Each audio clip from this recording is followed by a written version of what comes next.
Hello, and welcome to the Big Debate by NALA. My name is Leah Grimberg, and I'm the Chief Engagement Officer at NALA, which is the North American Loyalty Association. And the North American Loyalty Association is very pleased to bring its first US-based conference to Chicago, the Big Handshake Loyalty Chicago, on November 10th. So we wanted to create a little bit of excitement around the conference. So we wanted to bring two of our amazing speakers to have a debate. Interestingly enough, and very coincidentally, we have two members of hotels today on today's debate. So today we have Lindsay Eichten, and she is the Senior Director of Loyalty and Customer Engagement at Omni Hotels and Resorts. And she's going to be our host on November 10th. And we're actually having the conference at her hotel, which is going to be a great treat for me. And then going up against her is none other than Dave Van Saun, and he is the Vice President of CRM and Ancillary from the Great Wolf Lodge, which I personally love, just because my kids really love it, and we go to the one in Niagara Falls. Our debate topic is loyalty becoming too transactional? From a format perspective, each of our speakers has chosen a side. Dave is going to debate the pro. Yes, loyalty is becoming too transactional. And Lindsay has chosen the con. No, loyalty is not becoming too transactional. Initially, each debater will get 2 minutes on the very, very serious digital clock. We're going to hear a buzzer at the end of their turn. They're going to take copious, very serious notes. And they're going to get a minute at the end for a rebuttal. Then we'll close and we'll leave it to you. You can vote in terms of who did a better job. You may or may not agree with their point of view. I don't know if they even agree with their point of view. Their job as debaters is to be convincing and to provide arguments for their side, regardless of what their actual move is. Okay, so is loyalty becoming too transactional? Thank you, Leah, for saying that I don't necessarily need to agree with all of this, but I do agree with most of it. And the question becomes, what do you do about it? So let's dive into the transactional nature of loyalty and look at how we've evolved over the past 10, 15, 20 years, right? I was at United Airlines. I didn't mention that earlier for 7 years. We were along with American, some of the early adopters of loyalty. And back in the day, right, you had points, you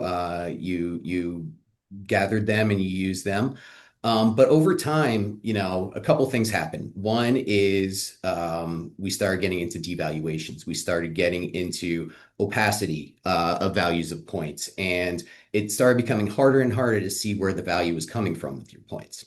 Secondarily, loyalty programs have exploded over time. Again, not necessarily a bad thing, but you now have so many loyalty programs. You mentioned some convenience stations or gas stations, Starbucks, right? Great Wolf Lodge. There's so many now to keep track of that it becomes hard, and you layer that on top of the opacity.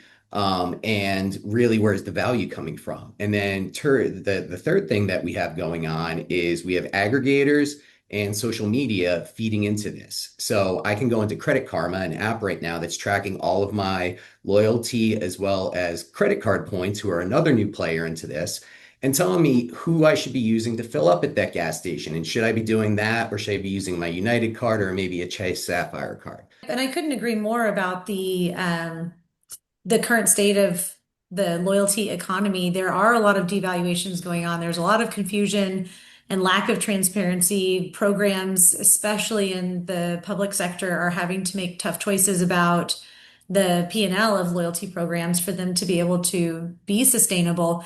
And it's interesting because Omni is a very experiential brand. We want you to come and dine at our restaurants and enjoy our golf and our spa. So there's lots of things to do that aren't transactional. And those are the reasons that I think will get you to return. Your overall experience, how the loyalty ambassador made your stay extra personalized. I think those are the secret sauce behind the repeat rate that we get to enjoy. But I think that transactional loyalty has to be incredibly fair and a very thoughtful value proposition to drive enrollment. I've found in my background working in a handful of different industries that without some kind of clear, rational brain value proposition, the enrollment conversation gets really hard. So if I don't have something that's transparent as far as what to expect, what to get for the money I plan to spend, the number of times I plan to come per year, it's going to be very hard for me to say yes to have a relationship with the brand, even to begin with. And then we get to use all of our other channels and the property experience and the hotel product itself to sell the repeat rate, because what you've gotten to enjoy is the thing that's going to have you come back again and again and again. And so that puts a tremendous responsibility and privilege on our properties to be able to deliver that. It puts a tremendous responsibility and privilege on our digital channels to make sure that they're keeping up with that on-property experience as well. Thank you very much. That was the end of round one, and it was very collegial. I expected some So I boxing do have type to gloves say, coming I off. wasn't sure. I wasn't sure if I was going to pull it out or not, but I did wear my Homestead boxing shirt I today. thought I saw that. Our Homestead Resort has a boxing club So established in 1766, and so I did wear my boxing shirt for just a little bit of whimsy for our debate today. I love it. I love it. Okay. The next round is a rebuttal round. Here is where you can get contentious. You can argue your opponent's point of view. This is yours, but you only have a minute. Dave, are you ready? Yeah, I think so. So thanks, Lindsay, for mentioning, all of the micro ways that you go after the value prop. And I couldn't agree more, actually, that you need to have the clear value prop up front to get that sign up. I think that too many companies and a lot of, honestly, third-party providers now are trying to force people into signing up and dangling 15% or whatever the offer is when you get the initial pop-up. And it's really just conditioning folks to, maybe give it or maybe not, and they're going to fall into a camp where they're not doing the right evaluation.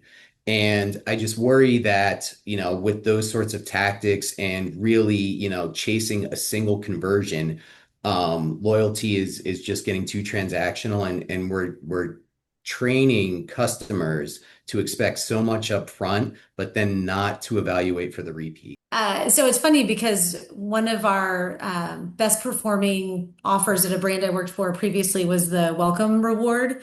And what we figured out was happening was every person was going and enrolling every time they came so they could always get the discount. And so it's exactly what you're talking about. Like a poorly structured welcome reward can easily get out of hand.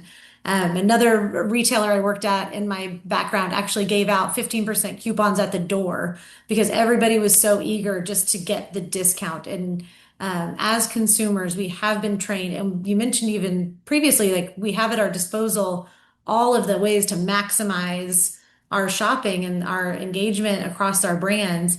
And so if we aren't doing the soft things right, the transactional part's not going to work. But in the owned marketing channels where we can reach people very cost effectively with email, text message, push notifications, etc., I think that transactional part has to lead. Thank you very much. I love the different points of view and the different perspectives, and you both have a wealth of experience in the loyalty space. So we're very, very lucky to have you. And what makes the Big Handshake Loyalty so special is that that's what we get to do. It's not a kind of conference where people get to sit all day in a chair and listen to presenters speak at them for 8 hours straight. There's a lot of interpersonal communication. There's debates, there's handshakes, there's icebreakers, and that's the kind of energy that we bring. And what makes it a really best kept secret is that we don't sell tickets. The only way that people can get in is by invitation only. In certain cases, brands are, I think, particularly high level of senior loyalty executives are definitely invited. But on the vendor side, they also can't buy tickets. So we'll have a few sponsors in the room. They won't be selling. They're only allowed to talk about research, client case studies, or actual value, the information that they're bringing to the attendees, which makes this a really, really cool kind of conference. And we're small. People are still starting to get to know us because we're new in the market. So spread the word, and we're really looking forward to having everybody there. You can find more information on tbhchicago.com as well as get some free tickets. Any final words from Dave or Lindsay before we sign off? I honestly couldn't agree with Lindsay's point of view more. And I'm excited to hear more about how she's going to help guide us towards a better future at the conference. It's fun. We hope to see you guys all there. See everybody there. Thank you so much.